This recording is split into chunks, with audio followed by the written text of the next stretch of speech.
a estruturar, né? Tanto a peça, também para enxergar o que é importante escrever, enfim. Então, tomem cuidado e atenção aqui, essa ocasião ela é bastante propícia justamente para que a gente possa entender como que vai funcionar no dia, né?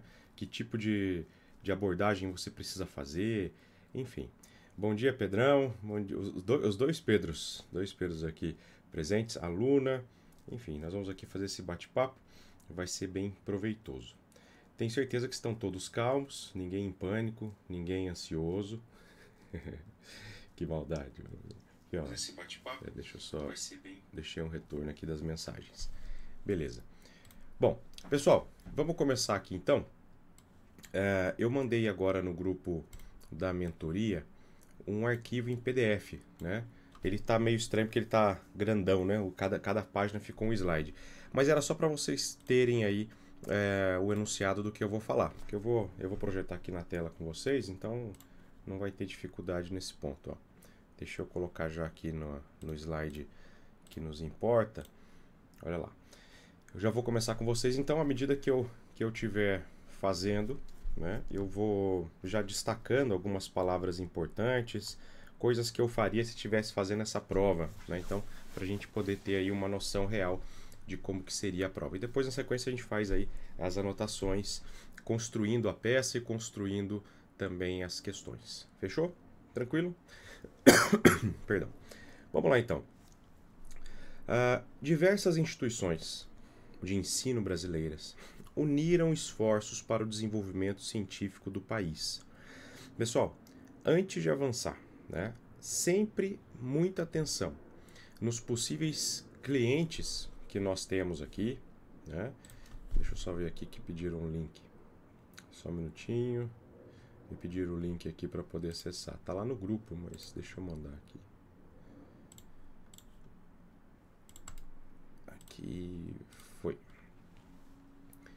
Bom, então, sempre muita atenção às autoridades, às associações, às pessoas que vão agir, porque elas podem ser quem vai te procurar, quem irão te procurar na condição de advogado e advogado.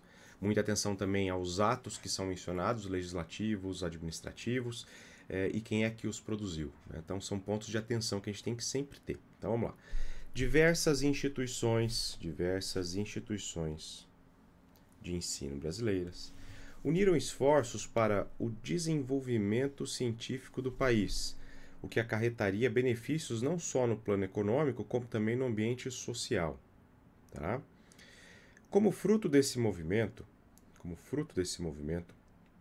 foi submetido à apreciação do Presidente da República um anteprojeto de lei que veio a ser apresentado ao Poder Legislativo e deu origem à Lei XX. Então, diversas instituições de ensino se unem para buscar esse desenvolvimento científico.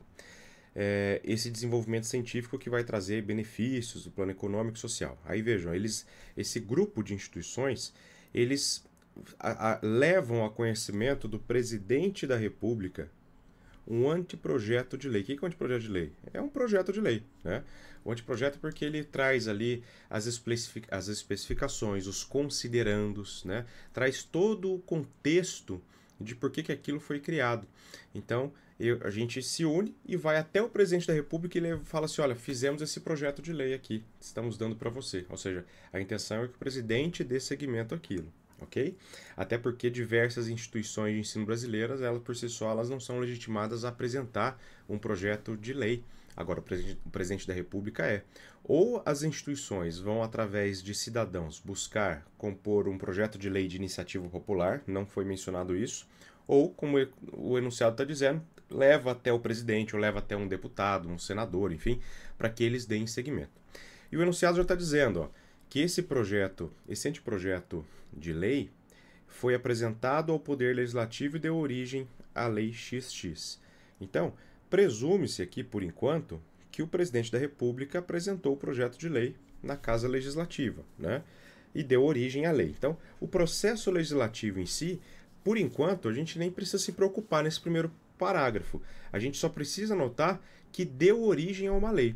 Então, nós já temos um objeto a tomar cuidado aqui, que é a existência de uma lei que trata sobre educação, especificamente desenvolvimento científico no país, e que foi aprovado pelo Legislativo, uma lei federal, portanto. Essas conclusões a gente consegue já tirar só com o que foi apresentado até então. Beleza? Vamos continuar aqui. Eu vou fazer essa leitura pausada de fato, tá?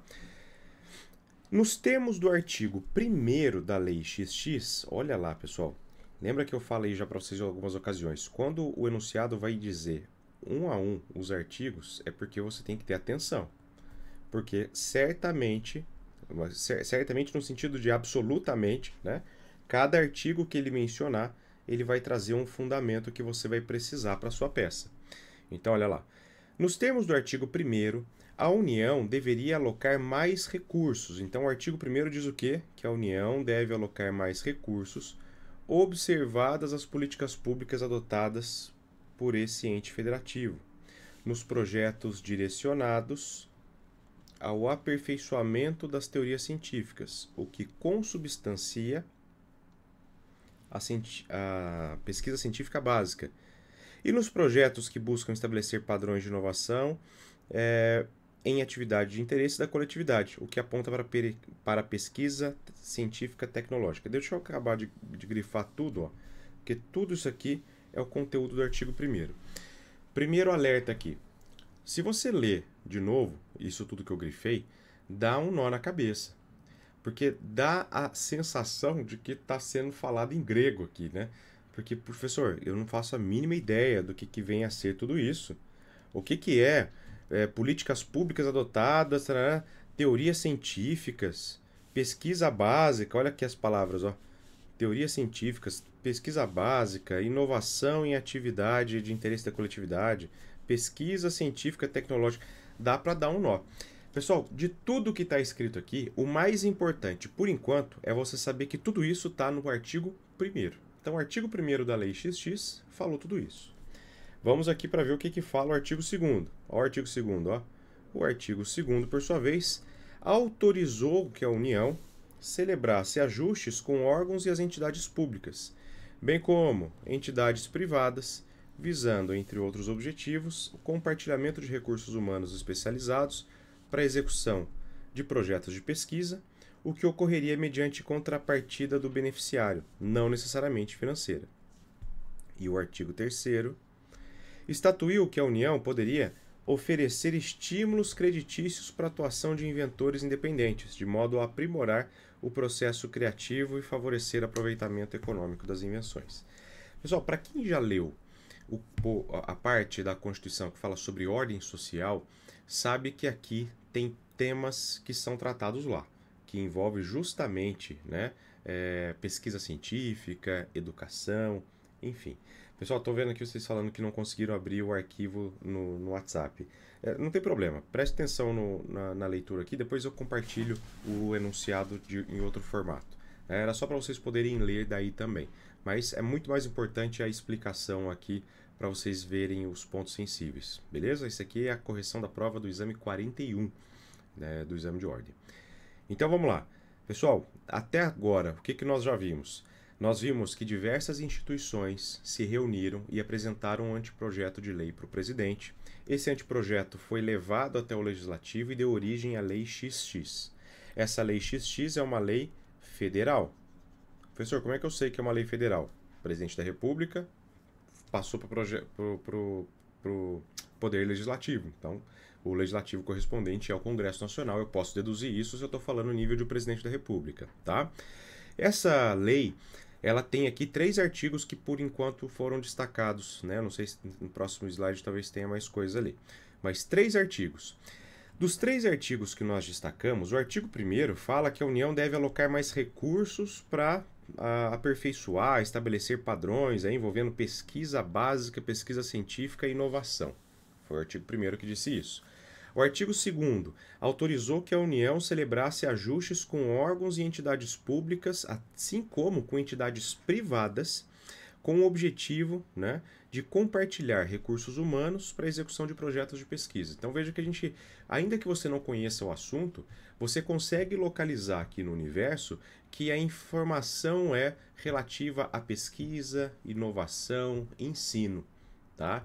E aí você precisa saber. Se você não souber, você vai ter que fazer, daqui a pouco a gente vai fazer esse exercício, vai ter que buscar no índice alfabético remissivo, onde a Constituição fala sobre pesquisa, inovação, pesquisa científica, educação.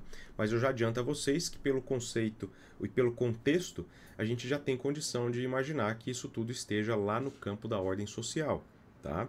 Enfim, vamos aqui avançar. Essas são as 3 indicações. E por fim, o artigo 3º que fala que a União pode oferecer estímulos de crédito para a atuação de inventores independentes, ou seja, incentivo financeiro, né? Então, a gente vai avançar aqui para o próximo, ó. A publicação da lei, então vamos ver o que aconteceu. A publicação da lei, então se a lei foi publicada, o que a gente já pode concluir?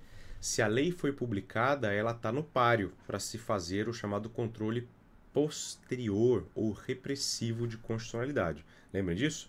Não dá para fazer nada em decorrência de projeto de lei. Mas nós já tínhamos informação no slide anterior que a lei tinha sido publicada, né? Mas só para aproveitar a ocasião. A publicação da lei acarretou uma grande repulsa de setores econômicos, que passaram a defender a sua inconstitucionalidade. Então vamos lembrar aqui, ó, instituições de ensino apresentam, né, informação, o anteprojeto ao presidente da República, apresentaram para ele. Um anteprojeto que falava sobre aqueles assuntos ali de inovação e pesquisa.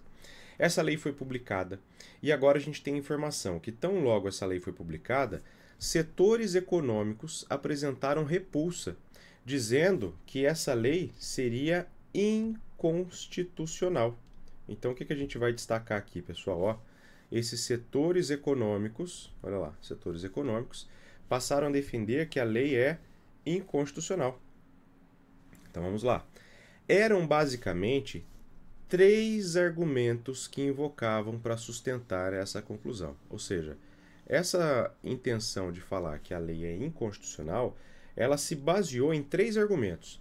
E o enunciado vai trazer quais são esses 3 argumentos. O argumento 1, tá aqui, ó. Argumento 1 foi o quê? Que as normas dessa natureza deveriam ter sido veiculadas em lei complementar. Pessoal, olha só o raciocínio que a gente tem que ir construindo. Se eu estou falando sobre uma lei, eu preciso lembrar aqui aquela triangulação, né? Essa lei foi produzida por quem? Aqui, ó, nós temos a informação que é Congresso Nacional, porque a gente viu que o presidente passou pelo presidente, foi para o Legislativo e ela foi publicada. Então, foi Congresso Nacional. Não há informação de que essa lei seja uma lei complementar. E a gente sabe que quando há uma menção de que lei foi publicada, é uma lei ordinária. Se nada for dito, se só for mencionado lei publicada ou lei que trata sobre alguma coisa, eu posso concluir que é uma lei ordinária. Se for lei complementar, claramente vai ser falado lei complementar. Ok aqui? Bom, essa lei produzida pelo Congresso, ela tratou sobre qual assunto? Ó, pesquisa, inovação, e a gente pode colocar aqui educação. São os 3 pontos que a gente consegue visualizar aqui no slide anterior. E aí, olha só o que está sendo mencionado. Eu vou colocar na cor azul aqui embaixo os argumentos buscando, né, convencer da inconstitucionalidade. Os setores econômicos, então, invocaram para dizer aqui, ó, que essa lei ela é inconstitucional por quais razões? Primeiro, só para a gente poder ir consolidando o que está no enunciado. Primeiro, porque essas normas, ó, lei deveria ser complementar. Ou seja, deveria ser uma lei complementar. Aí, pessoal, para saber se deveria de fato ser lei complementar, o que a gente tem que fazer? Nós temos que buscar sobre esses assuntos aqui, ó, pesquisa, inovação e educação, e entender se a Constituição reservou que para tratar sobre tais assuntos só por lei complementar. Então, esse é o primeiro ponto para ver se é válido o argumento de inconstitucionalidade pelos setores econômicos. Segundo argumento que foi usado para dizer que a lei é inconstitucional. Ó, vai dizer aqui, ó, a isonomia foi flagrantemente afrontada ao se permitir tratamento diferenciado em relação a certos aspectos do saber. Então, ó, aqui existiria uma inconstitucionalidade material. A propósito, o inciso 1 é uma inconstitucionalidade apontada como inconstitucionalidade formal, porque diz sobre o formato da lei, né? Então, o inciso 2 seria material, que é o conteúdo, pois haveria sido afrontada aqui a isonomia. A isonomia foi afrontada.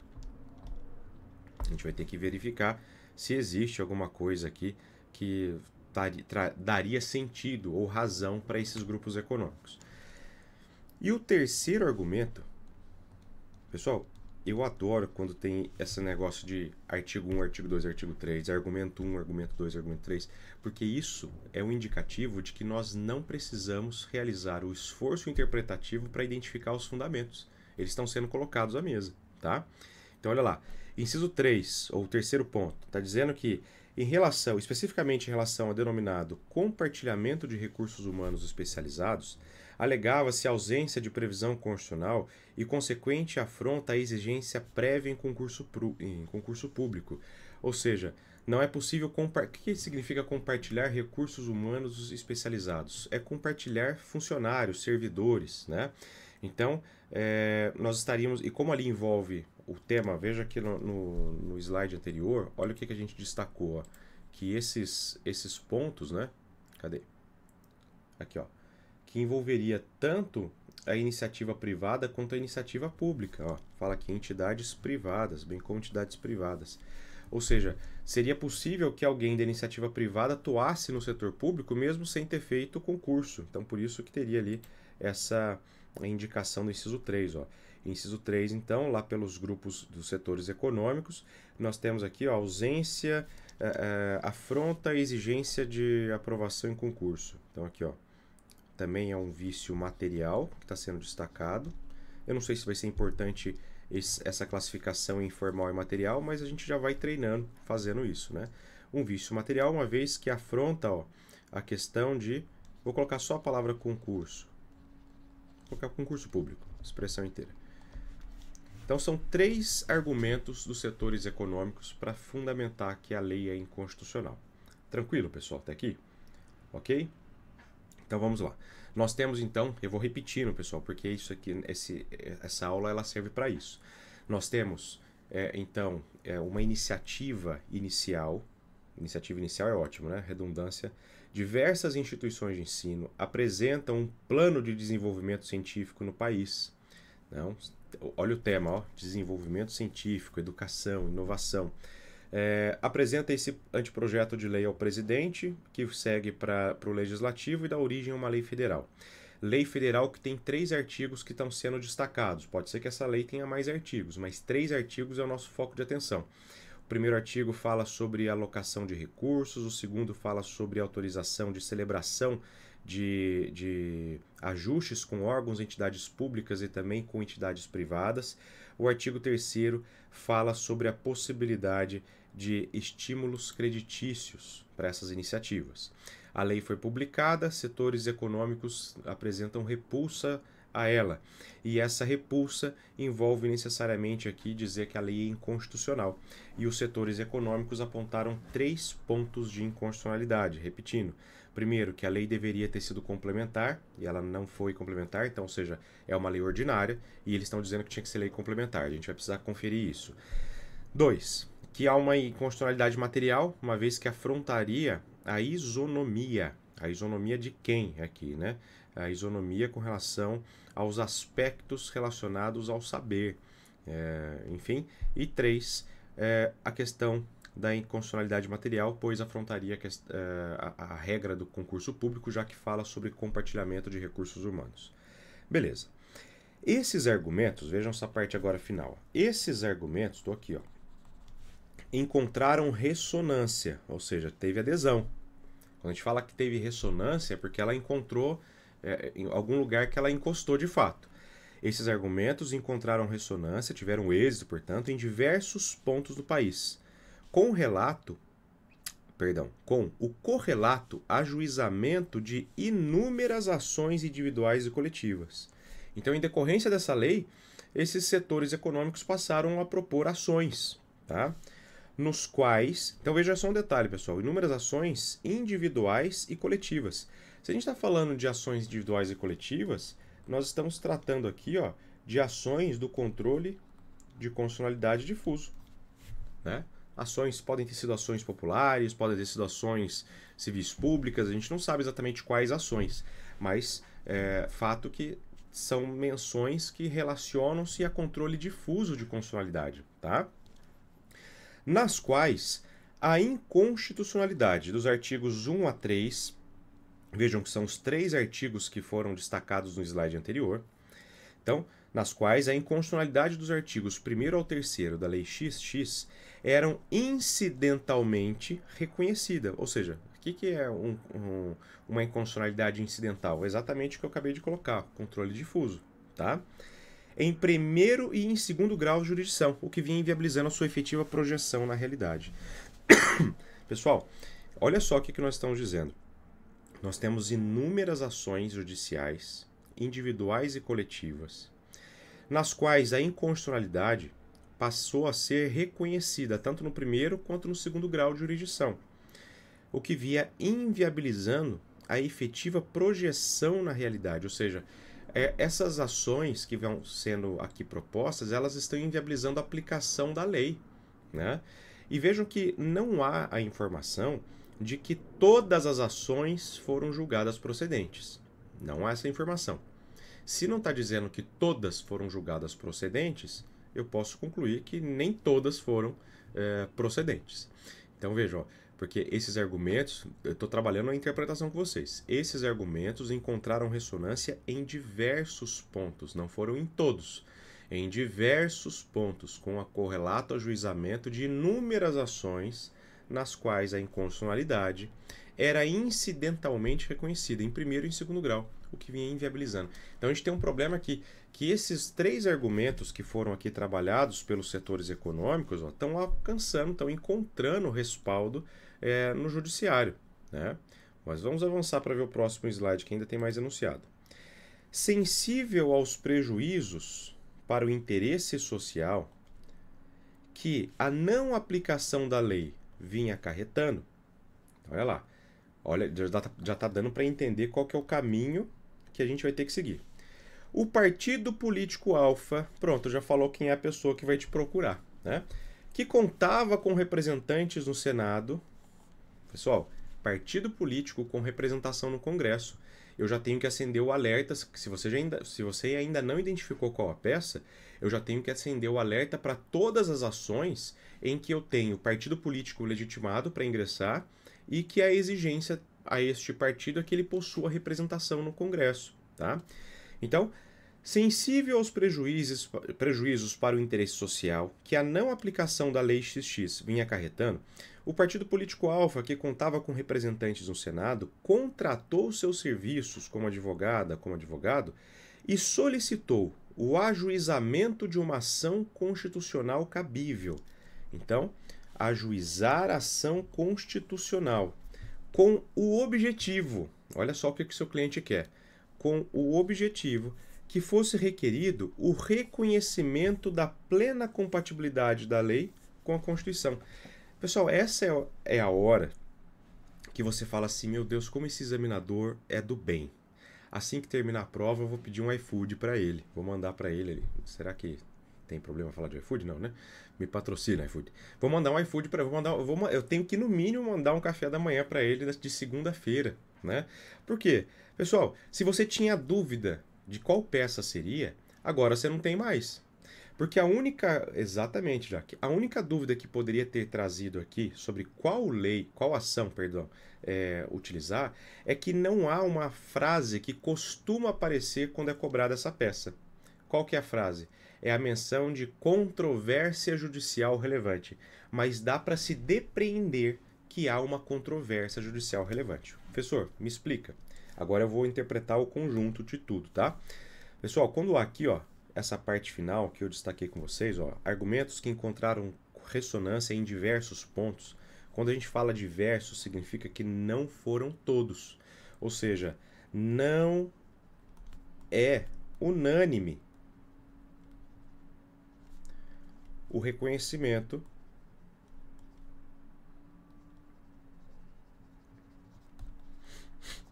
ou melhor, deixa eu usar a palavra que foi colocada aqui no enunciado, ó, não é unânime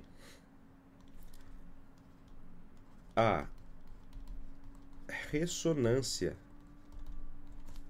Eu estou usando só a expressão que foi colocada. Ó. Não é unânime a ressonância de que os artigos 1 a 3 são inconstitucionais. Pessoal, se não é unânime, significa que é algo que tem controvérsia, né? Se não é unânime, é porque é controverso, ou seja, é ponto controvertido. Tá claro, pessoal? Deu para entender? Deixa eu ver se tem mensagem aqui. A Sara disse que choraria de tanta alegria. Que bom, é isso aí.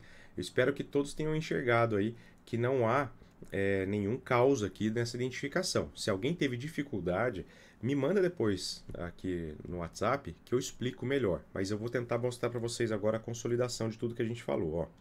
Então, olha só o cenário que nós temos, pessoal. Nós temos uma lei federal. Vejam só os sinais. Lembra da música da Lauana Prado? Para quem não conheceu a Luz e se diverte com sertanejo como eu, não vai saber do que eu estou falando. Lauana Prado diz que haverá sinais, né? A Lei Federal XX. Essa lei federal foi produzida pelo Congresso e a gente viu que é uma lei ordinária, porque não há menção específica se ela é complementar. Então a gente conclui que é uma lei ordinária, até porque um dos pontos que se suscita a inconstitucionalidade fala que deveria ser complementar. Bem, essa lei federal fala sobre pesquisa, fala sobre ciência, inovação, educação. Foi produzida pelo Congresso Nacional, como a gente já concluiu aqui. Essa lei teve aqui apontamentos de que possui vícios de inconstitucionalidade. Qual é o apontamento da inconstitucionalidade? Eu não vou reproduzir, mas são os que nós colocamos, né? Que deveria ser lei complementar, ou seja, tem um argumento dizendo que tem vício formal e 2 de vícios materiais. O vício formal seria que ela deveria ter sido produzida por lei complementar.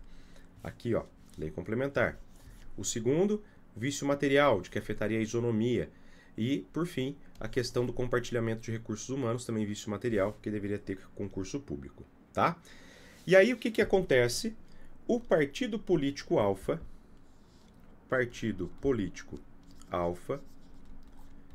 com representação no Congresso, procura você na condição de advogada e de advogado para que você entre com uma ação constitucional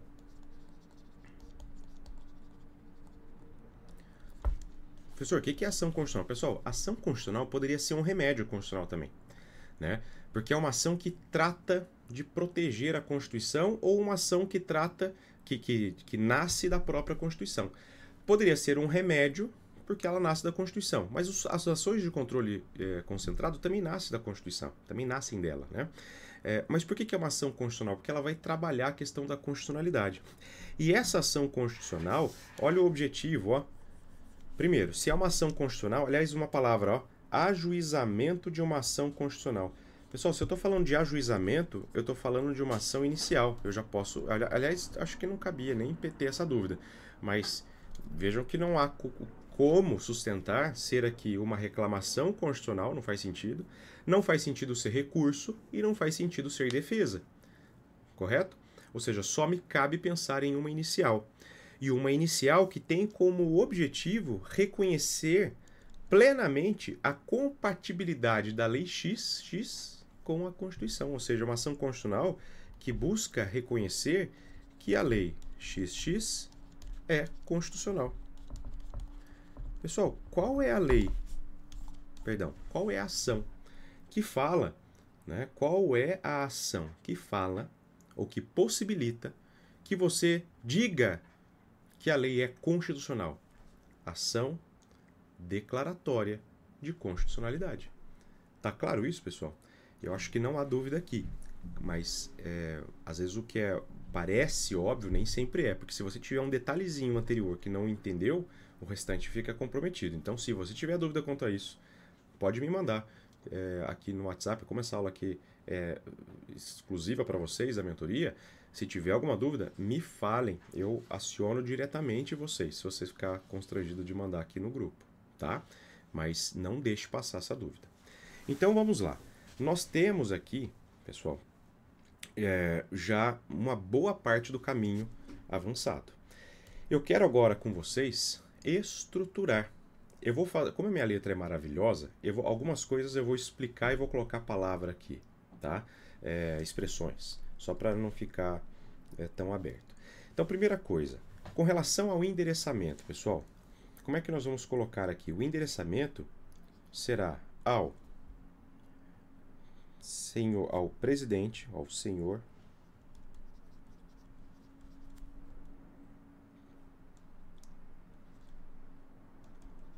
ministro, ou melhor, deixa eu inverter a ordem para ficar mais apropriado, né? Mas tanto faz. Ao senhor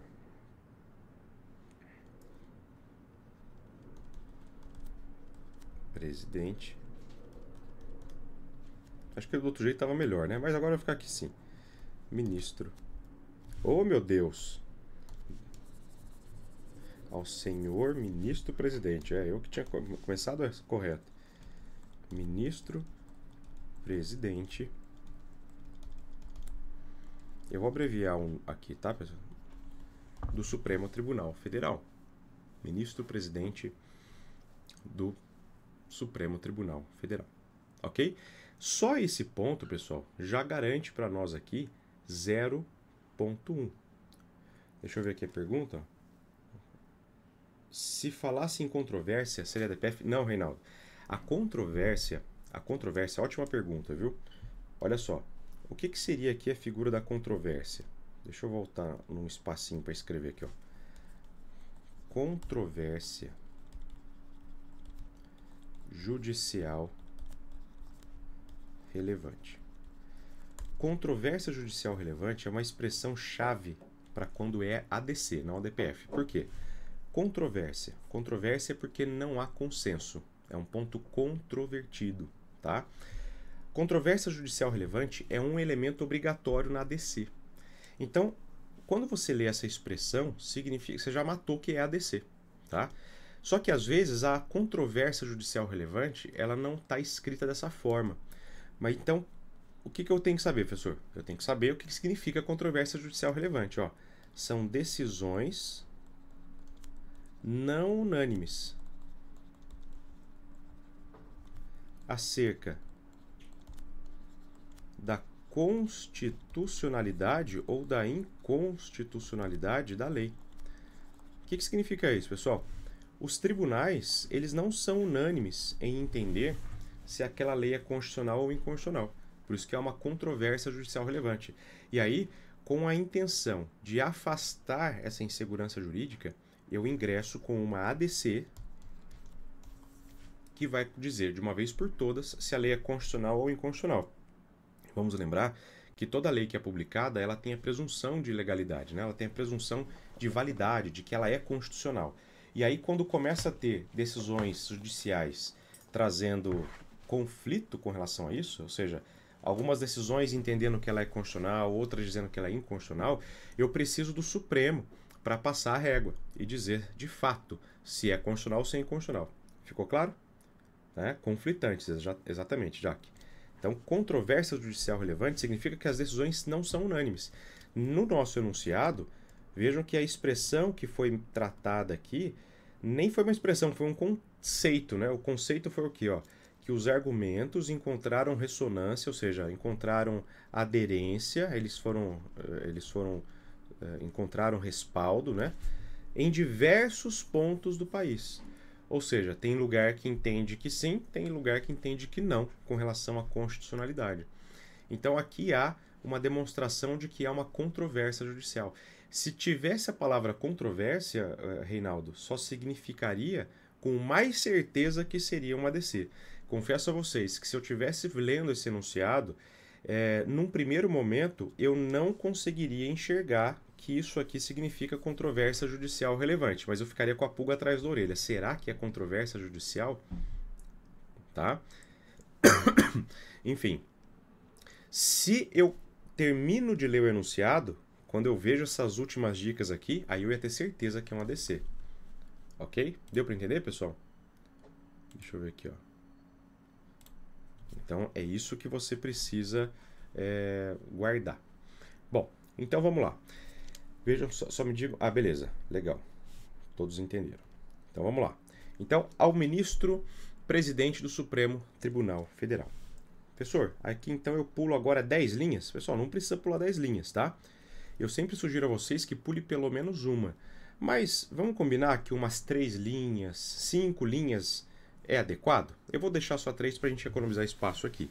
Porque esse espaço, que é chamado de epígrafe nas petições, ele não é um espaço obrigatório à luz do 319. Nunca teve no CPC a indicação que você tem que pular 3 linhas. É só uma questão estética.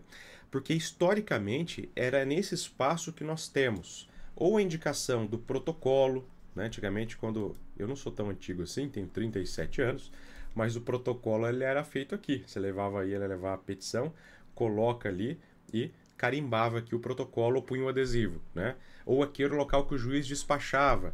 Então, tradicionalmente ficou que as petições iniciais, ou a petição no modo geral, tem um espaçamento grande aqui, mas é só por uma questão de estética. Por isso que se você pular uma linha é o suficiente, mas 3 esteticamente fica mais organizado o seu texto, tá?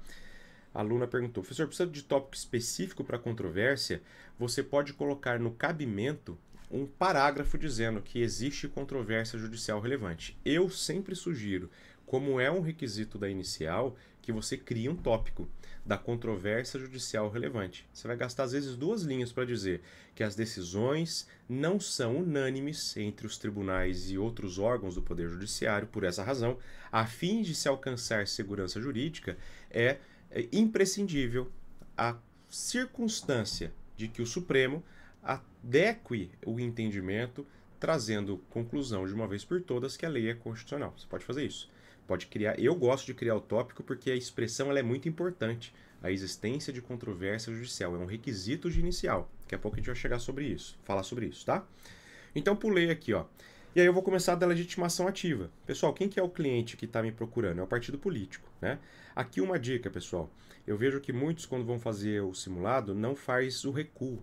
Eu gosto muito de que você coloque, sugiro que coloque, ó, partido político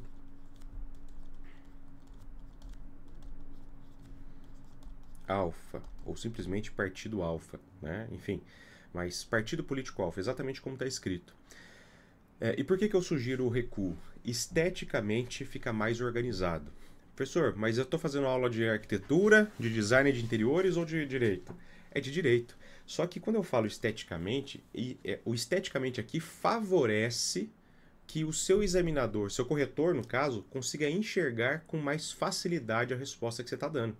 Consegue distinguir os parágrafos. Senão fica, imagina você lendo o texto, aquele texto em bloco do começo ao fim da linha, dá uma confusão mental na hora de ler, né? E eu falo isso para vocês com propriedade, porque ler e corrigir os simulados dá isso. Inclusive, vou trazer aqui um meia-culpa, né? Porque muitas vezes eu demoro para retornar com os simulados, porque eu não faço uso de nenhum assistente. Eu corrijo por opção, pessoalmente os simulados de vocês, porque eu gosto de ter a percepção do que vocês estão me entregando. E para ter esse feedback que eu estou dando agora. Quando você faz o texto em bloco, é óbvio que se eu ler com atenção, eu acho a resposta. Mas você quer, no dia da prova, que o seu examinador pesque a sua resposta ou que ele bata o olho e vê, puta, olha que maravilha, bateu. É isso que a gente quer, correto? Então por isso que é uma dica. Deixa eu ver aqui sua pergunta. Perfeito. Coloca depois os fundamentos jurídicos ou não faz diferença? Faz diferença sim, Luna. Ótima pergunta sua, viu? Lembra que ontem eu falei isso no nosso chá com Lita, né? Quando a gente começa a peça, você vai falar sobre legitimidade, cabimento e competência. Então, antes de chegar no mérito, eu preciso esclarecer ao julgador que os elementos que são pré-processuais constam ali. que seriam os elementos pré-possessivos? Se você tiver, vocês estão fazendo TCC, são os elementos pré-textuais, né? Índice, sumário, né? Tudo aquilo que antecede ao conteúdo da pesquisa. Aqui seriam tudo aquilo que antecede o fundamento de mérito. Então, antes de chegar no fundamento jurídico, né, no fundamento de mérito, aliás, eu tenho que trazer esses elementos que são jurídicos, mas que mostram que tudo bem, eu posso falar nessa ação, eu tenho meu local de fala processual, eu tenho interesse e legitimidade. Né? Então eu falo sobre legitimidade, cabimento, competência e como é um requisito de inicial, eu falo da controvérsia judicial relevante. Aproveitando que o Reinaldo tinha falado da DPF, se eu fosse pensar na peça da DPF, qual elemento estaria aqui nessa mesma posição da controvérsia judicial relevante? Seria o princípio da subsidiariedade. Lembra que eu tenho que esclarecer que pelo princípio da subsidiariedade nenhuma outra medida é cabível, por isso que eu estou entrando com a DPF? No caso da DC, eu vou dizer que controvérsia judicial relevante existe. Tá? Enfim, vamos continuar. Partido político alfa. Tá? Beleza, show, Luna. Partido político alfa, vírgula. Aqui, pessoal, muitos de vocês, quando vão perdão, quando vão fazer a peça, colocam, e de uma maneira muito técnica, eu tenho que admitir, indicações semelhantes ao artigo 319 do CPC. Né? Então, pessoa jurídica de direito privado, no caso do partido político, né? Pessoa jurídica de direito privado, e coloca toda aquela qualificação. Pode colocar? Pode. Eu sempre prezo pela economia de tempo naquilo que é possível economizar. Então, você pode colocar aqui o seguinte, ó, partido político alfa, com representação no Congresso Nacional,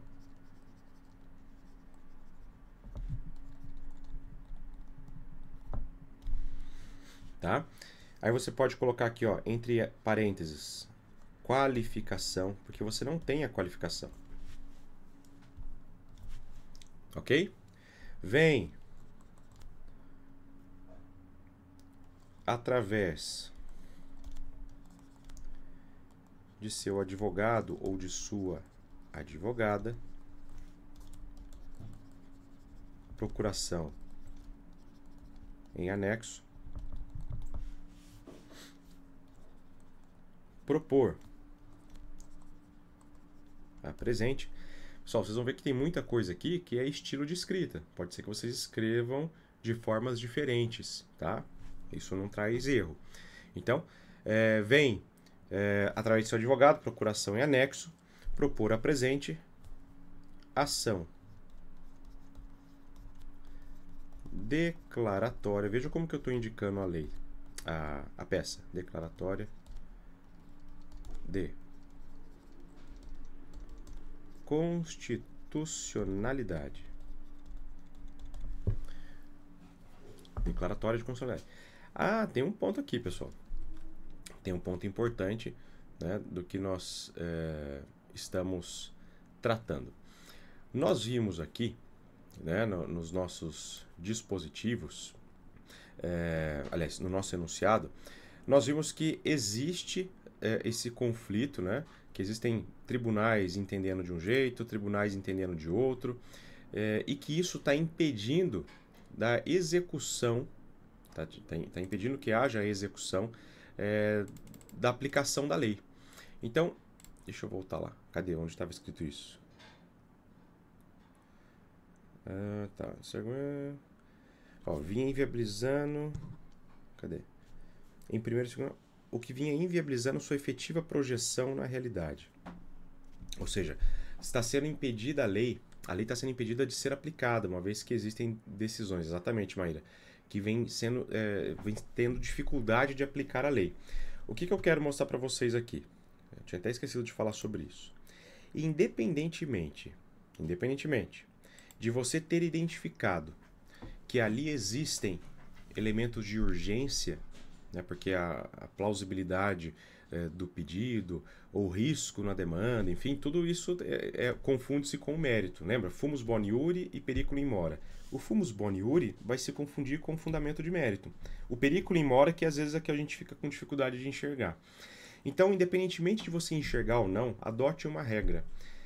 Se você olhar pelas estatísticas, nunca cai uma peça que não tenha pedido de liminar ou de tutela.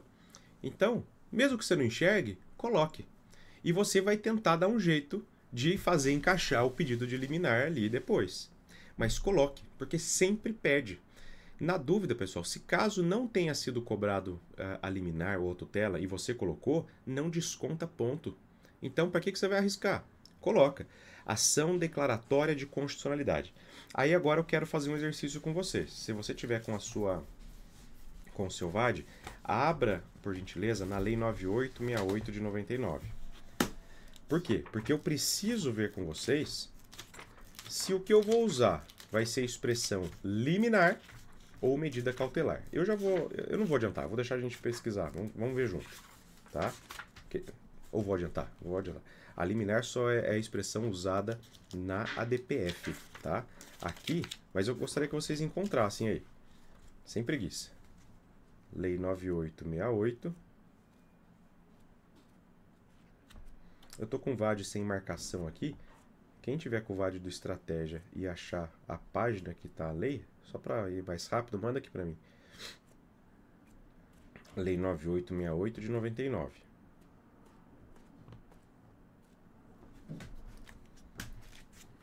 Boa, só quero ver o artigo. Artigo 12.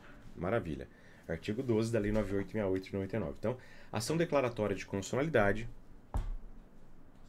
acumulada com pedido ou concessão, tanto faz, de medida 953. Obrigado. Medida cautelar. Guardaram a dica então, né, pessoal? Ah, professor, eu não consegui ver que tinha. Faz mal. Põe do mesmo jeito. Porque certamente vai ter. Fechou? Tá. Pessoal, agora pensem comigo. Eu tenho já o legitimado ativo, tá? Eu tenho o legitimado ativo. E eu tenho agora que pensar o legitimado passivo. Eu tenho um pouco de pavor de falar legitimado passivo nas ações do controle concentrado, porque não tem polo passivo e polo ativo necessariamente, né? Aliás, ativo tem, um passivo que não. Aqui, ó, o que eu tenho falei bastante ontem sobre isso, ó. Então, propor ação declaratória de constitucionalidade em face da lei XX, você não sabe o ano dela, então só põe da lei XX, produzida, editada, vamos colocar publicada, aprovada.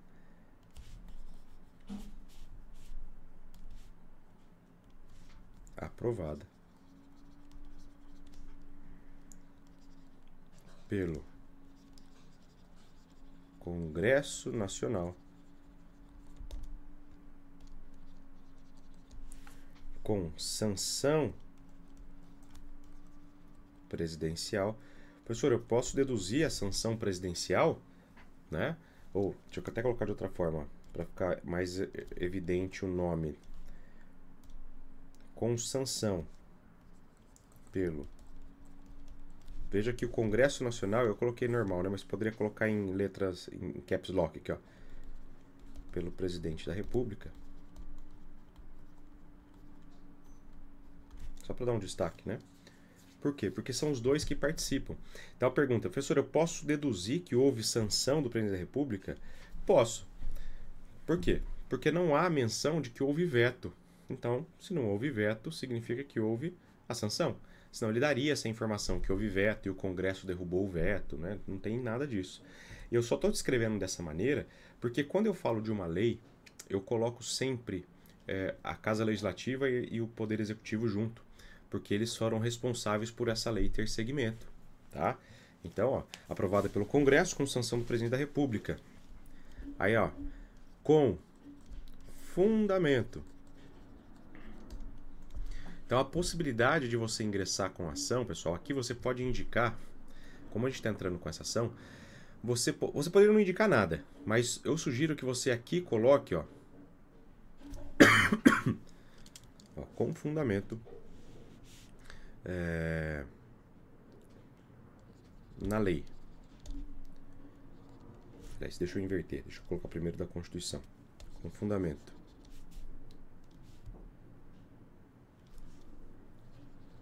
No artigo 102. Vamos lá para a Constituição agora, ó.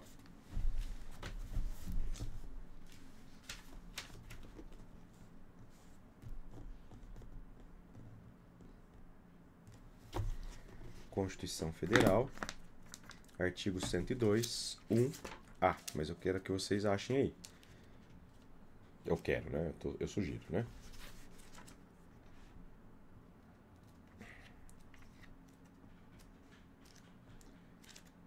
Luna, só um minutinho.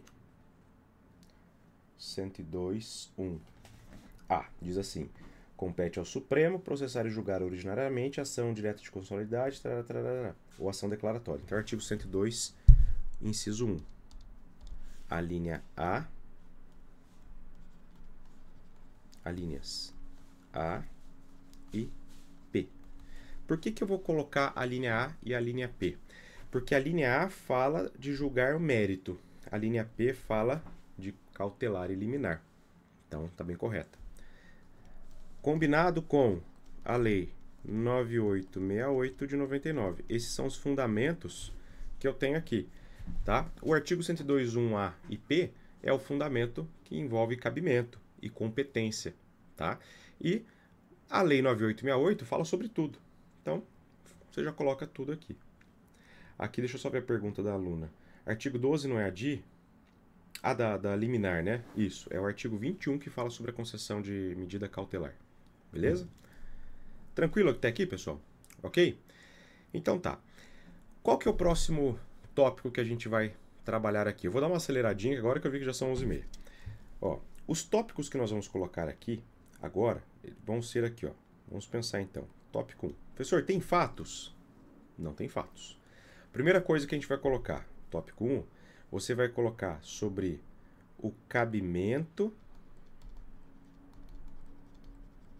A ordem aqui, tanto faz, tá? Mas, ó, eu vou colocar o que eu preciso esclarecer. Vou pôr tudo como item aqui, ó. Mas essa sequência inicial, tanto faz. Cabimento, competência e legitimidade. Esses 3 tópicos são tópicos essenciais antes de a gente chegar no fundamento de mérito. No cabimento, você vai trabalhar a controvérsia judicial relevante. Pessoal, eu posso criar mais um tópico para falar de controvérsia judicial relevante? Pode. Só que aí eu sugiro que você coloque ela logo na sequência do cabimento, porque ela está ligada a cabimento, tá? Mas dá para fazer dentro de cabimento. Só deixe essa palavra controvérsia judicial relevante, sugiro, em caixa alta na hora que você estiver redigindo, se você for fazer como um parágrafo desse item de cabimento. Para quê? Para ficar mais evidente que você está indicando ele. Esse é o ponto aqui, tá bom? Competência. Então vamos lá. Sobre cabimento, que fundamento você vai usar? Ó, eu já usei um lá em cima, 102.1A da Constituição Federal. Você vai citar, vamos lá voltar na lei 9868. Cadê? 954, né? 953, 954. Você vai citar o dispositivo específico. Não tem problema, Jaque. 953, 954. Aqui, ó. A ação declaratória de constitucionalidade, ela começa a ser tratada. Cadê aqui ela? Ó, no artigo 13, tá? Podem propor, trará, trará. E aí você tem aqui, ó, a possibilidade, então, artigo 13 e seguintes. Mas a gente poderia usar como fundamento aqui, ó, também. Deixa eu ver aqui onde está. Pode colocar artigo 13 e seguintes. Artigo 13 e seguintes da Lei 9868 de 99. Tá? Tranquilo? Aqui quanto ao cabimento. Sobre a controvérsia judicial relevante, especificamente, quando você citar a controvérsia judicial relevante, pessoal, aí, ó, artigos 1º, deixa Deixa eu ver aqui. Não, é o artigo, deixa eu ver onde está. Artigo 14, inciso 3. Artigo 14, inciso 3 da Lei 9868 de 99. Artigo 14, que vai falar que a petição inicial indicará, inciso 3, a existência de controvérsia judicial relevante. Por isso que é importante a palavra lá estar bem evidente, tá? Tranquilo? Competência. Pessoal, a competência, mais uma vez, ó, artigo 102, inciso 1, aqui a linha A e a linha P. Eu escrevi P. Por que a linha P? Porque a linha P vai falar sobre a concessão da medida cautelar. A linha A e a linha P. Legitimidade. Aqui eu chamo atenção, ontem eu falei sobre ela. Artigo 103 da Constituição. Pessoal, o artigo 103 da Constituição relaciona todos os legitimados a propor ação direta de constitucionalidade ou ação declaratória de constitucionalidade. O inciso 8º é o que fala do partido político, tá? E aí, se a gente for para a lei da ADI, lá na lei da ADI, ele vai dizer no artigo 13 o seguinte, ó, podem, eu saí do vídeo, né? Podem propor ação declaratória de constitucionalidade de lei ou ato normativo federal. Aí nós temos aqui, ó, apenas 4 incisos. Aí pode dar um nó na cabeça. Professor, então não cabe dos demais? Ai, meu Deus, e agora? Pessoal, o que a gente usa?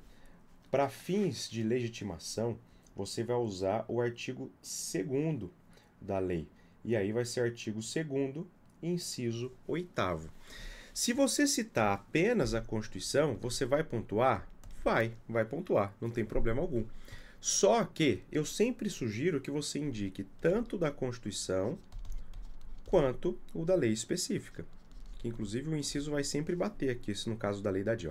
Artigo 2º, inciso 8º da lei 9868. Professor, mas eu não vou citar o 13? Não precisa, porque o que a gente usa de referência, isso é doutrina e jurisprudência, vai ser o artigo 2º, como legitimados para todas as ADIs e ADC. Então, tirando a ADI interventiva, que é outra regra e outra lei, tá? 9868 de 99. Beleza? Aqui, pessoal, por ser o partido político um legitimado universal, você vai ter que indicar isso. Trata-se de um legitimado universal. No entanto, é importante esclarecer que ele tem representação no Congresso. Com representação no Congresso. E como é que você vai fazer prova disso? Você vai colocar que a prova da representação consta anexa a essa ação, a essa petição. Então, com representação no Congresso, conforme documentação comprobatória em anexo. Fechou? Beleza. Bom, e agora? Depois que nós falamos, então, sobre legitimidade, competência e também sobre cabimento, nós vamos entrar no fundamento de mérito. O fundamento de mérito, que seria aqui o equivalente, eu vou adotar como se fosse o item 4, tá? Então você coloca aqui, ó. Você pode colocar simplesmente fundamentos de mérito. Inclusive é essa a expressão que a banca usa na divisão ali dos assuntos, né, dos itens. Ou você pode usar uma outra expressão também, que você vai encontrar em modelos, ó, da constitucionalidade dos artigos. Veja que é mais específico, mas é igual, é correto da mesma forma. Primeiro ao terceiro da lei XX. Por quê? O fundamento de mérito nada mais é do que você apontar que o conteúdo está ok, né? Enfim. Pessoal, então olha lá. O que eu tenho que trabalhar nesse fundamento de mérito? O fundamento de mérito, nós temos que trabalhar o conteúdo do artigo 1º, do artigo 2º. Eu não vou fazer ele inteiro, tá, pessoal? Mas eu vou explicar como que se faz, só para dar tempo de eu chegar nas questões. E eu vou pegar aqui, ó. Lembra que nós tínhamos lá 3 argumentos também que são usados para contrariar? Então, olha lá. A lei XX trouxe 3 artigos, aliás, o enunciado evidenciou 3 artigos dessa lei. E nós temos 3 argumentos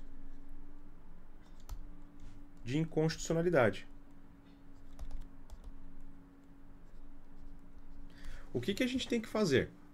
Se nós estamos defendendo a constitucionalidade da lei, eu tenho que dizer que os artigos estão alinhados e que os argumentos apresentados pelos setores econômicos são vazios. Então eu preciso conferir o que a Constituição fala acerca do artigo 1º, acerca do artigo 2º e acerca do artigo 3º. Eu vou adiantar para vocês aqui sobre o fundamento, mas sobre o artigo 1º, pessoal, aliás, sobre o argumento primeiro de que a lei é inconstitucional, o que eu gostaria que vocês enxergassem depois, artigo 219b. Confiram depois os dispositivos. Parágrafo 1º, que vai falar sobre a possibilidade, né, de que lei trate sobre o assunto. E nesse dispositivo não fala que a lei tem que ser complementar. Portanto, o argumento de inconstitucionalidade é vazio. Não faz sentido. Ok? Ponto. Já fechamos aqui essa primeira contrariedade. Segundo, acerca do artigo 1º, que fala do tratamento prioritário da pesquisa científica básica e tecnológica, né, isso, que depois foi mencionado que ali haveria uma não isonomia, enfim, isso é protegido, então o artigo 1º é protegido pelo artigo 218, parágrafo 1º da Constituição. Professor, como é que a gente chegaria nesse... Deixa eu até te passar essa... Como eu já falei sobre isso em outras ocasiões, sobre como encontrar esses fundamentos, mas só para ilustrar. Como que eu chegaria nesses dispositivos que você está mencionando?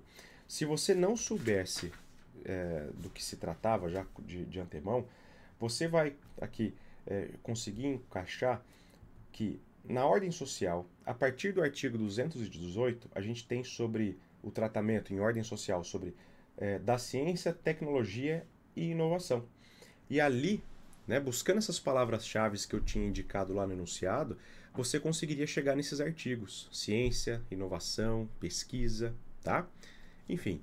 Então, o artigo 218, parágrafo 1º, que vai dizer que esse tratamento prioritário não afeta a isonomia. É a própria Constituição dizendo que pode ser feita dessa maneira. Beleza. Avançando mais um pouquinho. O que mais que a gente tem aqui para fundamentar? Com relação ao artigo 2º, tá? O artigo 2º da lei fala que a União pode firmar instrumentos de cooperação. Pessoal, isso também está alinhado com a Constituição Federal. Naquele intervalinho de artigos que eu falei, do 218 para frente. Aqui você ia encontrar, veja que estão tudo muito próximo. Artigo 219A. Quando você acha um, pessoal, você acha tudo. Está muito próximo esses temas de ordem social, como eles são bem temáticos, está dentro de capítulos. Veja que o artigo 218 está no capítulo 4 do título 8. Só fala sobre ciência, tecnologia e inovação. Então, o artigo 2º, ele reverbera aí nesse 219A. E, por fim, o artigo 3º da lei, ele vai falar sobre o Estado como uma forma de estimular os inventores independentes, né? Incentivo creditício que nós tínhamos lá, a possibilidade, a constitucionalidade, né? Então veja que essa adequação está no artigo 219, parágrafo único da Constituição Federal. Então veja que nós temos aqui fundamentos que sustentam a validade da lei. Então, portanto, eventual tratamento diferenciado aqui não acarreta nenhum vício de inconstitucionalidade, está tudo de acordo com a própria Constituição. Tá?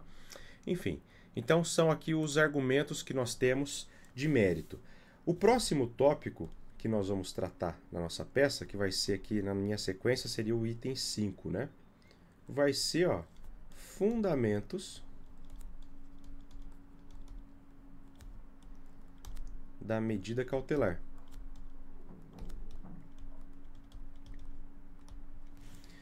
Pessoal, os fundamentos da medida cautelar é muito objetivo que você vai tratar. Eu vou fazer aqui em síntese, Fumus boni iuris periculum in mora. São os dois elementos que a gente vai ter que identificar, correto? E, claro, trazer o fundamento jurídico.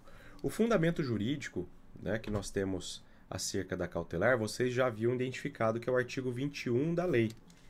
Então, ó, artigo 21 da lei 9868 de 99, e a gente não pode esquecer, nas ações de controle concentrado, que eu citei até lá em cima, ó, artigo 102, inciso 1, a linha P, porque fala que o Supremo pode conceder a medida aqui. Então vamos lá. O fumus boni iure, ele se confunde com o mérito. Ou seja, você não vai precisar repetir tudo. Você vai dizer o seguinte, ó, a patente constitucionalidade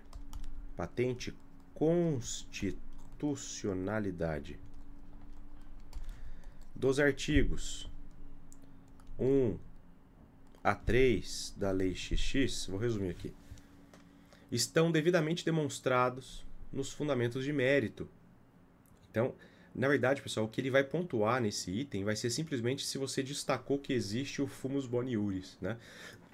Ou probabilidade do direito, ou patente constitucionalidade. Então, você vai colocar em um parágrafo só sobre fumus boni iuris, mesmo que esse parágrafo tenha 2 linhas. Na sequência, o periculum in mora, porque para você vai deixar evidente a palavra, vai ficar fácil de enxergar.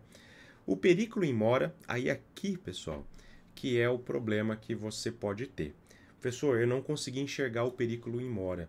Pessoal, o periculum in mora é o risco na demora. Tente olhar para o enunciado e pensar assim, se demorar para o Supremo falar que isso aqui de fato é constitucional, qual que é o prejuízo que vai acontecer? O prejuízo é que a lei não vai ser aplicada, correto? Já porque nós temos decisões conflitantes.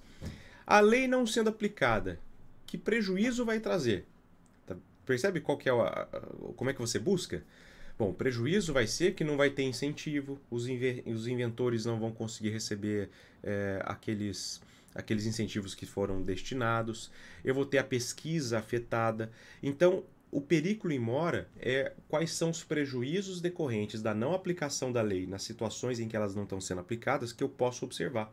E aí você vai colocar o risco na demora, envolve a não aplicação da lei, o que gera, então, a não aplicação da lei.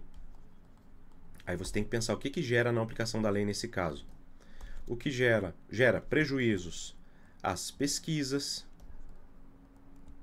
gera prejuízo à ciência, né? E lembra que lá atrás, pessoal, no enunciado, deixa eu voltar, lá no enunciado falava da repercussão social que trazia essa lei, quer ver, ó? Deixa eu ver aqui.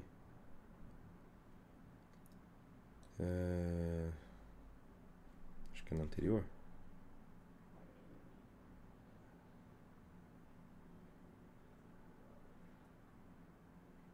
Ó, atividade de interesse da coletividade. Enfim, tem outras palavras aqui que mostram que o interesse é social, que é geral, né? Então isso demonstra aqui, ó, interesse social, sensível prejuízo aos interesses sociais. Era aqui que eu queria achar, tá? Então, esses são elementos importantes para a gente pensar, para colocar aqui no fundamento. Tá? Então, prejuízos às pesquisas, prejuízos à ciência, ao interesse social. Interesse social. Beleza? Fechamos aqui o fundamento de mérito. Aí entramos no último, quase último, né? No penúltimo tópico, que vão ser aqui a apresentação dos pedidos. Pessoal, atenção aqui. Quando a gente fala de pedidos, eu falei bastante ontem sobre isso, então eu vou fazer aqui mais em síntese. O que eu tenho que apresentar aqui primeiro? Primeiro é o pedido da concessão de medida cautelar. E eu disse a vocês que eu não posso simplesmente falar concessão de medida cautelar. Eu tenho que dizer, porque concessão de medida cautelar é só uma espécie de pedido. Eu tenho que saber o que exatamente eu quero que seja concedido em caráter liminar ou cautelar. Então eu tenho que olhar para o fundamento jurídico que eu apontei, que está lá no artigo 21, deixa eu ver aqui, ó. Diz assim, ó. O Supremo Tribunal Federal, por decisão de maioria absoluta de seus membros, poderá deferir pedido de medida cautelar na ação declaratória de constitucionalidade, Olha só o que ele tá, o artigo ele já diz qual é o pedido. Consistente na determinação de que os juízes e os tribunais... Pessoal, é só você reescrever isso. Então, a concessão de medida cautelar consistente na determinação de que os juízes e os tribunais suspendam o julgamento dos processos que envolvam a aplicação da lei XX, ou do artigo 1 ao 3º da lei XX, objetos dessa ação até julgamento definitivo. Olha que bênção, o artigo 21 está dizendo para mim o que é para fazer de pedido. Então, não escrevam só concessão de medida cautelar, porque está errado. Vai dizer que é insuficiente a mera reprodução, tá? Então, a concessão de medida cautelar, aí tem aqui a parte do dispositivo, consistente na determinação, aí você pode reescrever com as suas palavras, mas pode até usar algumas palavras da própria disposição. Vírgula, com fundamento no artigo 21 da Lei 9868. E aí você tem aí o primeiro pedido, que é a concessão de medida cautelar. Fez o pedido da medida cautelar, na sequência, você vai pedir aqui que seja considerado também, ó, agora, ó, a procedência da presente ação com o fim de declarar a constitucionalidade dos artigos 1º, 2º e 3º da Lei XX pelos fundamentos de mérito apresentados. Aí você pode ainda colocar estabilizando, confirmando ou assegurando definitividade à cautelar concedida. Porque é isso que faz. O pedido de mérito, ele estabiliza a medida cautelar, que é temporária, né? Por isso que a gente fala estabiliza, porque ela pode ser revista a qualquer tempo. Então, estabilizou. Aqui, pessoal, na sequência, a intimação para que se manifeste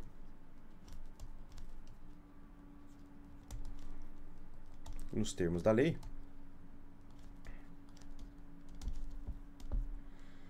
do Procurador-Geral da República e do AGU acerca do pedido de medida cautelar e de procedência do mérito. Professor, na lei não fala em intimar a AGU, mas eu já expliquei para vocês que a ação, a ADI e a ADC são ações de sinais trocados, está na própria lei, né? Isso significa dizer que a procedência de uma implica na improcedência de outra e vice-versa. Se essa ADC for julgada improcedente, significa que a lei foi declarada inconstitucional e aí perdeu a oportunidade do AGU de se manifestar. Então, sempre peça a intimação das duas autoridades. Depois, ó, a intimação. Aí você pedir do Congresso Nacional. Pessoal, aqui é uma sugestão.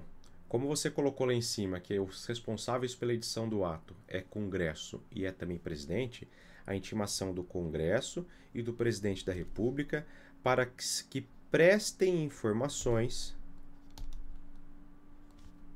acerca do objeto desta ação. Aí você pode explicar, uma vez que contribuíram com a aprovação, com a publicação da lei. Às vezes você não vai encontrar a indicação do Presidente da República aqui. Eu sempre sugiro que coloque a Casa Legislativa e o representante do Executivo, por uma questão técnica, porque ambos participam no processo, tá? Então, pede para intimar. De qualquer forma, o presidente aqui ele vai falar pela AGU, então estaria já coberto, né? Mas, tecnicamente, você está pedindo a intimação, então está bem adequado aqui. Beleza? Tranquilo? Vamos avançar para mais umas... Tem mais um pedacinho aqui para a gente colocar nos nossos pedidos, ó. Além dessa situação, você nem precisa colocar como um tópico, você pode simplesmente abrir um parágrafo ao final dizendo assim, ó, a presente petição é instruída. com. Tá? Vejam só, você vai escrever isso com texto corrido. Mas ó, só para você entender quais são os documentos que irão instruir. Cópias do ato, que no caso aqui são cópias da lei, né? Que vai estar em anexo, por isso que você fala petição inicial instruída com cópias, daí você coloca da lei XX. Você também vai colocar assim, ó, de documentos, você não precisa especificar quais, de documentos que comprovam a controvérsia, lembra que nós falamos aqui, ó, artigo 14, inciso 3º, se eu não me engano, né? Controvérsia judicial relevante.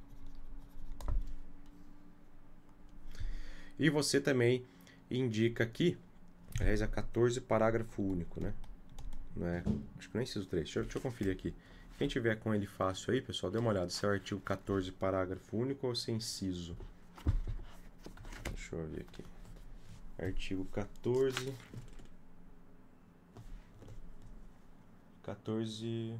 inciso 3. É o inciso 3 e o parágrafo único. São os que vão falar sobre os requisitos ali, tá?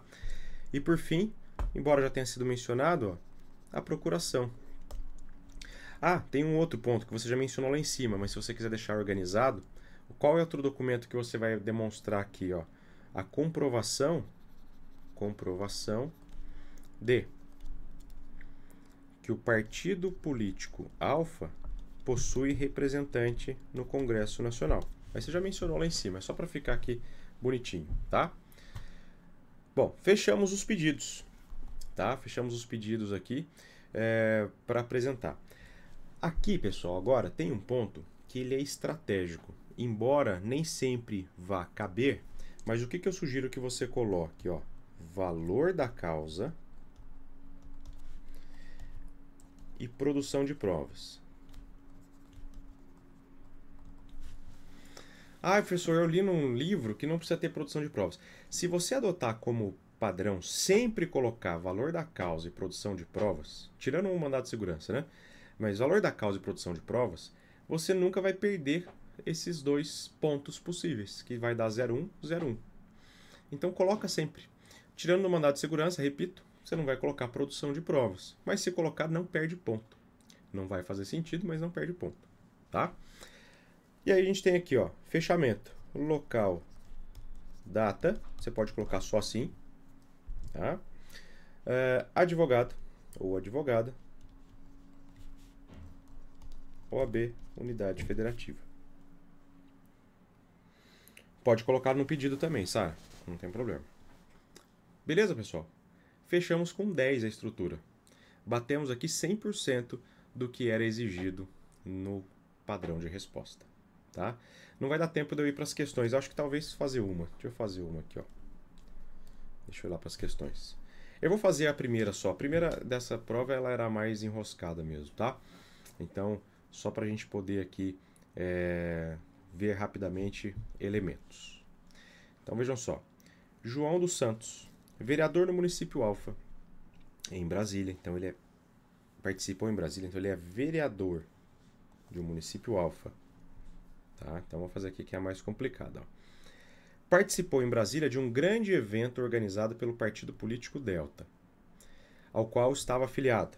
Na ocasião, criticou duramente a gestão do prefeito municipal de Alfa. Ele estava em Brasília criticando o prefeito de Alfa, do seu município, principalmente por direcionar recursos públicos para escolas vinculadas a certas religiões que não tivessem finalidade lucrativa e que aplicassem seus excedentes em educação e assegurassem destinação do seu patrimônio. No caso de encerramento de suas atividades às escolas comunitárias, filantrópicas ou confessionais, ou ao poder público. Para João, que é o vereador, apesar da tentativa de atribuir ares de licitude à medida, ela seria francamente contrária ao caráter laico das estruturas estatais de poder, configurando, portanto, ato ilícito. Caiu 2 vezes esse tema, tá? Aliás, ato ilícito. Enfim. Ao tomar conhecimento dos fatos, o prefeito informou que adotaria as medidas necessárias para a responsabilização de João, tendo este último afirmado que não poderia ser responsabilizado por suas opiniões. sobre o fato, o que nós temos? Pessoal, aqui é a questão que envolve a chamada imunidade material. Nós temos duas imunidades dos parlamentares. A imunidade material, que é a imunidade que ele tem com relação a votos, palavras e opiniões, e tem a imunidade formal, que refere-se a prerrogativas envolvendo foro por prerrogativa de função e a prerrogativa de não ser preso salvo em flagrante de crime inafiançável. Tá? Os vereadores não possuem a imunidade formal. O vereador só possui imunidade material. E essa imunidade material que os vereadores fazem jus, ela está no artigo 29 da Constituição, especificamente no inciso 8º. Então, olha aqui.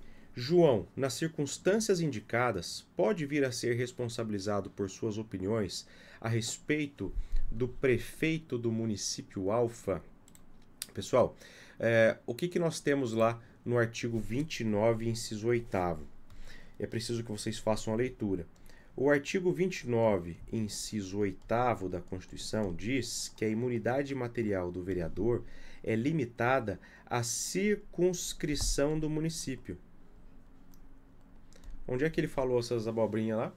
Ele foi falar as abobrinhas em Brasília. Ele estava na circunscrição do município? Não estava. E circunscrição municipal significa limitação física. Então tinha que estar lá no município para falar isso. Saiu do município não tem mais imunidade não. Tá? Até porque é o campo de atuação dele na condição de vereador. Portanto, João, nas circunstâncias indicadas, veja que ele está dizendo, ó, nas circunstâncias... Pode vir a ser responsabilizado? Não. Ou sim? O que vocês acham? Ele pode, pessoal, porque ele foi falar as abobrinhas fora da circunscrição. Então, à luz do artigo 29, inciso 8º, a limitação, aliás, a imunidade material está limitada à circunscrição do município. Portanto, ele responde sim. Esse é o fundamento. B. Os recursos públicos, na forma descrita no enunciado, podem ser direcionados a escolas vinculadas a certas religiões. Pessoal, eu já usei de exemplo isso aqui com vocês. Como regra, não pode ter a mistura. É uma vedação que está lá no artigo 19, se não me engano, da Constituição, que veda essa vinculação, né, poder público e Estado e religião. No entanto, existe uma exceção. Né? Nós temos que a Constituição Federal, vamos lá, ó, se você chegasse no tema de educação, lá no índice alfabético remissivo, educação, religião, você chegaria até essas regras que eu vou mostrar aqui para vocês.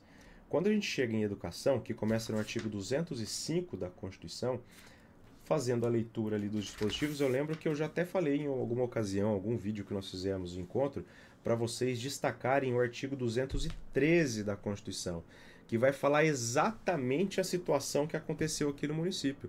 Os recursos públicos, na forma descrita no enunciado, eles podem ser direcionados a escolas vinculadas a certas religiões. Olha o que diz o artigo 213. Os recursos públicos serão destinados às escolas públicas, podendo ser dirigidos às escolas comunitárias, confessionais e filantrópicas, ou filantrópicas. Confessional é a escola que tem religião, tá? Então, cuidado. Ainda que pareça que não pode, pode, à luz do artigo 213 da Constituição. Aí, tanto os incisos 1 e 2, quanto o parágrafo 1º e 2º, especifica quais são as regras. Então, a resposta aqui da letra B está no artigo 213. Eu vou colocar 213 chapado, mas estão no parágrafos e nos incisos também, que vai autorizar que exista essa destinação de recursos. Deixa eu estourar um pouquinho o tempo, vai. Deixa eu ver aqui. Deixa eu ver. A questão 2.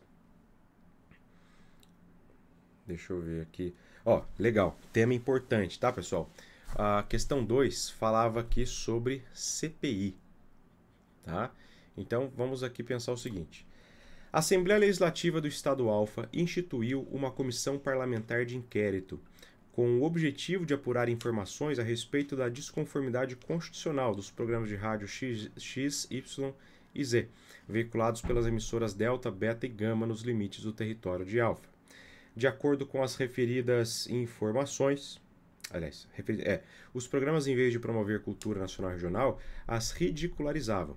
Havia notícia, ademais, de que estava prestes a ser votada pela CPI requerimento para que fossem ouvidos os proprietários das emissoras, que estariam sujeitos à prisão na hipótese de não comparecimento. Esse assunto está em alta, a questão de CPIs. Então, atenção aqui à CPI. Os proprietários das emissoras Delta, Beta e Gama contrataram você como advogado e formularam os questionamentos a seguir. A Assembleia Legislativa do Estado do Alfa pode instituir CPI com o objeto descrito na narrativa? Pessoal, atenção, tá? Nessa área de radiodifusão, seja à luz do artigo 48, inciso 12, ou 223, então 48, inciso 12, e o artigo 223, essa competência ficaria a cargo do Congresso. Por quê? Se vocês olharem o 223, que fala sobre radiodifusão, sobre comunicação de um modo geral, a competência que vai trazer aqui para essa concessão de radiodifusão de sons e imagens, ela é do Congresso Nacional e do chefe do Executivo Federal. Então, o Estado não tem nada que instituir uma CPI para tratar sobre o assunto. Tá? Então, a questão aqui envolve competência. Por isso que até fala, ó, pode instituir CPI para fazer isso? Então, não pode. A resposta está nessas duas indicações. Letra B. Em razão dos termos do requerimento que será votado, há alguma ação constitucional passível de ser ajuizada pelos proprietários para que deixem de atender uma futura convocação da CPI? Aí você tem que lembrar aqui da CPI das Bets, da Virgínia, né? Aliás, deixa eu fazer aqui uma homenagem à Virgínia. Aqui, ó. Não vou engolir o microfone, prometo. Que bobagem. Então, qual que é? Quando você tem o risco de uma prisão, o que está em risco aí? Até mesmo por conta da CPI não ser legítima. Nós temos a possibilidade do quê? De um habeas corpus preventivo. CPI das Bets vai ajudar. Então, deem uma lida aqui nessa questão. Eu vou mandar o arquivo para vocês dessa prova, dessa edição, que foi 41, que eu vou mandar aqui no grupo, porque ela tem os fundamentos aqui. Eu preciso que vocês saibam encontrar acerca da CPI na Constituição, no seu VAD, porque é um tema que tende a aparecer aí. HC preventivo, exatamente, Luna, porque está em risco a liberdade de locomoção, né? Então, se eu não atender, se eu não for, né, o requerimento que fossem ouvidos os proprietários, não está falando aqui que ele vai ser ouvido em alguma condição específica, enfim, mas que ele estaria sujeito à prisão. Pessoal, no máximo seria uma condução coercitiva, mas mesmo assim a CPI não pode determinar. Ele tem que pedir para o judiciário. Então vejam que tem uma ilegalidade. Prisão ilegal, HC. Mas se ela está prestes a acontecer e ainda não aconteceu, HC preventivo. Tranquilo? Essa era a medida aqui e o fundamento estaria na Constituição. No artigo 5º da Constituição, né, que fala sobre a possibilidade do HC, artigo 5º, inciso 68. Artigo 5º, inciso 68. Beleza? É isso. Pessoal, fechamos então nosso Faça com o Professor. Faltaram duas questões, mas conseguimos aqui fazer o que eu queria de fato, que era trabalhar sem pressa a peça com vocês. Trabalhando os elementos, a estrutura, né? Como reduzir isso para o papel. Então, muita atenção a esses elementos. Eu tenho certeza que vocês tiveram a compreensão, né? Tenho certeza que se cair, não teremos surpresa. Imagina se cair uma DC, que benção. É isso. Pessoal, obrigado mais uma vez. Nós vamos fechando por aqui nosso bate-papo. Esse vídeo fica disponível depois para vocês na plataforma e no link, inclusive, né? No próprio link que está aqui disponível. Se alguém precisar, depois só me pedir que eu encaminho para vocês, tá? Vai que aparece a DC, Pedrão. Já pensou? É isso. Pessoal, obrigado por tudo. Nos vemos em breve, se Deus quiser. Um abração, fique com Deus. Tchau, tchau.